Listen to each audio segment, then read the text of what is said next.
نحمده ونصلي على رسوله الكريم اما بعد فاعوذ بالله من الشیطان الرجیم بسم اللہ الرحمن الرحیم۔ عصام رحمہ اللہ نے حضرت حاتم زاہد بلخی رحمہ اللہ سے پوچھا نماز کے بارے میں کہ آپ نماز کس طرح پڑھتے ہیں، تو حضرت حاتم زاہد بلخی رحمہ اللہ فرمانے لگے کہ اول جب نماز کا وقت آتا ہے تو سب سے پہلے نہایت اطمینان سے اچھی طرح وضو کرتا ہوں۔ حضرت عصام رحمہ اللہ حضرت حاتم زاہد بلخی رحمہ اللہ سے پوچھ رہے ہیں کہ آپ نماز کس طرح پڑھتے ہیں۔ حضرت حاتم رحمہ اللہ فرما رہے ہیں کہ جب نماز کا وقت آتا ہے تو اطمینان سے سب سے پہلے اچھی طرح وضو کرتا ہوں۔ وضو کر لینے کے بعد پھر اس جگہ پہنچتا ہوں جہاں نماز ادا کرنی ہے، اور پہنچنے کے بعد نہایت اطمینان کے ساتھ کھڑا ہوتا ہوں۔ اطمینان سے کھڑے ہونے کا مطلب کیا ہے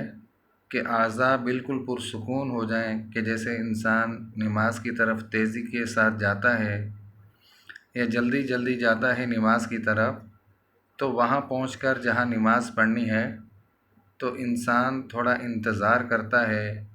کہ جب تک اس کے اعضاء پرسکون نہ ہو جائیں تو نماز میں داخل نہ ہو۔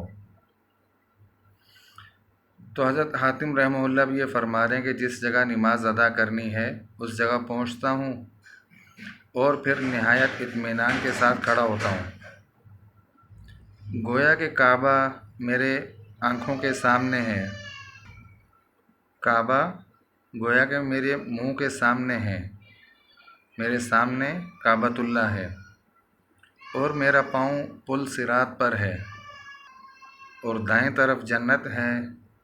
اور بائیں طرف دوزخ ہے، اور موت کا فرشتہ میرے سر پر ہے، اور میں یہ سمجھتا ہوں کہ میری یہ آخری نماز ہے،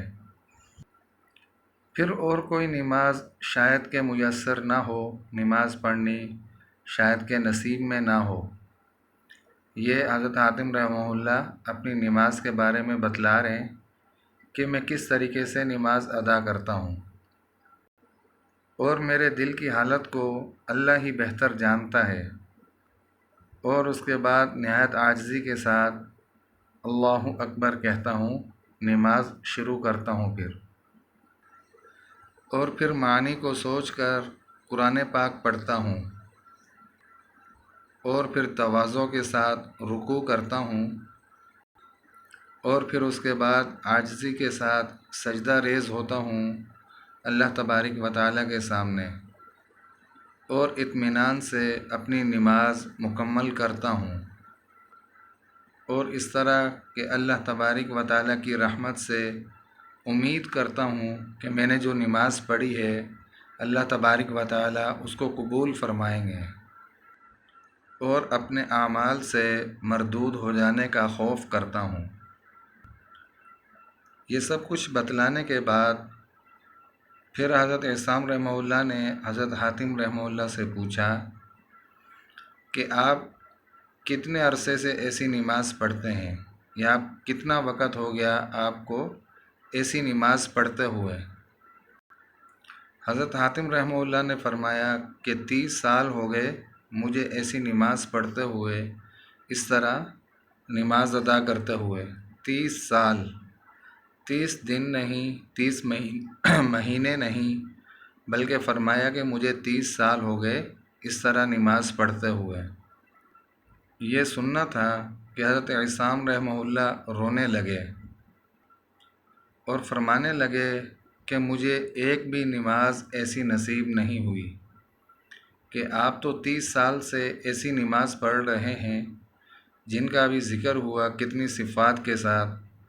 حضرت حاتم رحمہ اللہ نماز ادا کرتے تھے اور کتنی چیزوں کا خیال کرتے تھے، لیکن حضرت عصام رحمہ اللہ نے فرمایا کہ مجھے تو ایک بھی نماز ایسی نصیب نہیں ہوئی جس طریقے سے آپ 30 سال سے ایسی نماز ادا کر رہے ہیں۔ کہنے والوں نے کہا کہ حضرت حاتم رحمہ اللہ کی ایک مرتبہ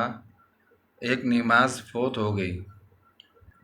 نماز سے کیا مطلب ہے کہ ایک مرتبہ جماعت ان سے چھوٹ گئی، جس کا بے حد ان پر اثر ہوا، اور حضرت حاتم رحمہ اللہ سے ایک دو ملنے والوں نے تعزیت بھی کی جماعت کے فوت ہو جانے پر، کہ آپ کی جماعت فوت ہو گئی۔ تو یہ کہ لوگ جس طریقے سے میت کے گھر والوں کے پاس، ان کے ورثاء کے پاس، رشتہ داروں کے پاس تعزیت کے لیے جاتے ہیں، اس طریقے سے حضرت حاتم رحمہ اللہ کے جماعت کی نماز فوت ہو جانے پر ان کے پاس ایک دو ملنے والوں نے تعزیت کی۔ حضرت حاتم رحمہ اللہ اس پر رونے لگے کہ میری جماعت کے فوت ہو جانے پر ایک دو ملنے والوں نے مجھ سے تعزیت کی، اگر میرے بیٹوں میں سے کوئی ایک بیٹا فوت ہو جاتا تو آدھا بلخ میرے بیٹے کی تعزیت کرتا۔ اور ایک روایت میں یہ بھی آتا ہے